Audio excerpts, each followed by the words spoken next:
Hi, it's Dennis Daly. Nice to have you along on All Week Theater, where we take a classic radio episode and play it out over 5 days. Now with Lionel Barrymore and Lou Ayres, Part 2 of Dr. Kildare.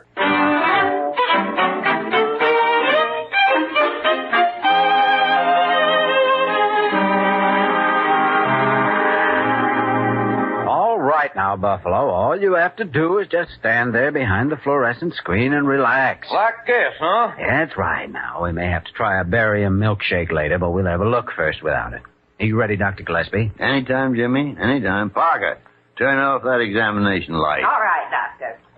Boys, you sure this ain't gonna hurt me none? Don't you worry, Buffalo. I'm right here with you. Yeah, I'd say that any danger which may be threatening you is not from the X-ray machine. Well, but it makes a fella feel kind of immodest to have a contraption looking right through your innards this way. Don't worry. You won't feel a thing. Ready, Jimmy? Right. Let's see now. Esophagus here. And... Oh, this would be a mighty fine thing for a poker game. You could see right through the card. Lungs are clear. You could see the aces. How about it, boys? Are you finding anything? Not yet. You know, there seems to be some distortion of the stomach. Yeah, I noticed that, Jimmy. But what I don't see... Look. Over here. Huh? Well, now, what in the tarnation can... Don't you recognize what it is? Recognized by the great horn spoon. It's fantastic. Well, boys, let's have a showdown. What am I suffering from? Your teeth, Buffalo. My teeth? Mm-hmm. From that dental bridge work you lost last night. You swallowed it. It's lodged in your stomach. Well, holy cow. That's why I couldn't find it nowhere. Well, you weren't looking in the right place, that's all. Anyway, we found it now, and as soon as we get it out of your stomach, you'll be in first-class shape again. Now, wait just a minute. There ain't nobody gonna cut me open. Oh, I don't think an operation will be necessary. I think we can get the thing out with an esophagoscope. What? Esophagoscope. Huh. It's an instrument designed to reach down a patient's throat and into his stomach. Just like a darn sword swallower. No, you don't, boys. That is out. Now, let's be reasonable about this. If that thing isn't removed right away, it may cause serious trouble for you. I don't give a hoot and a holler what it may cause. And there's a six-shooter down there in my room that says there ain't nobody gonna cut me open nor shove nothing down my throat. And that's for sure. That's for dang sure.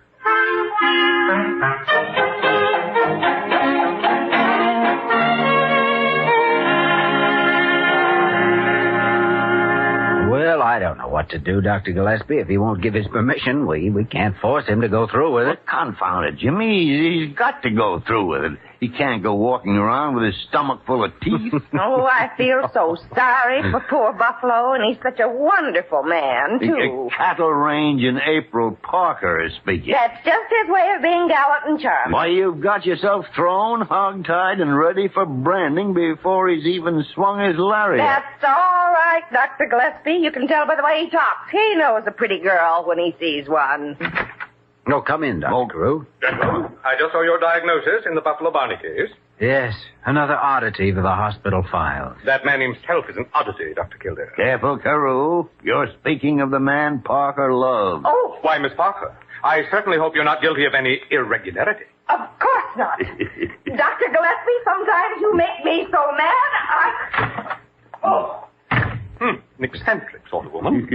Well, fortunately, gentlemen, it shouldn't take long to remove those dentures and get rid of this Buffalo person once and for all. I'm afraid it's not that simple, Dr. Carew. He's refused to let us do anything at all for him. But he can't do that.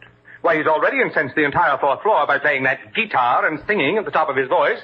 The man is utterly mad. Oh, now that's unkind, Dr. Carew. Besides, Buffalo seems to have quite a high regard for you. In fact, he was asking whether you might be related to an old acquaintance of his named Three-Fingered Tom Carew. Dr. Kildare, I can assure you that no member of my family has ever been referred to as Three-Fingered Tom. Oh, that's exactly what we told Buffalo Barney. Yeah, and in a way, it's too bad, Carew.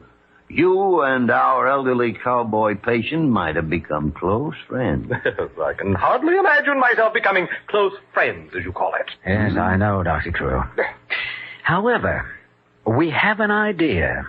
idea. Yes. Yes, if you were to tell Buffalo Barney that you are related to Three-Fingered Tom, nephew, I think. Nephew? That's right, sure.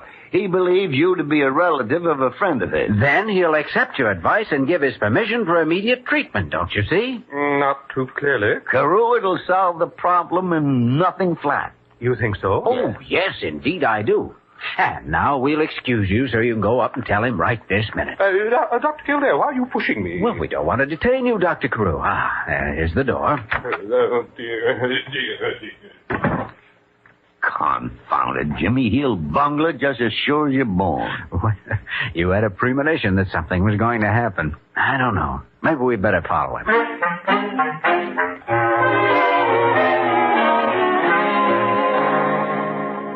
So join me next time when I take a classic old-time radio episode and split it up into 5 easy-to-digest pieces, right here on All Week Theater.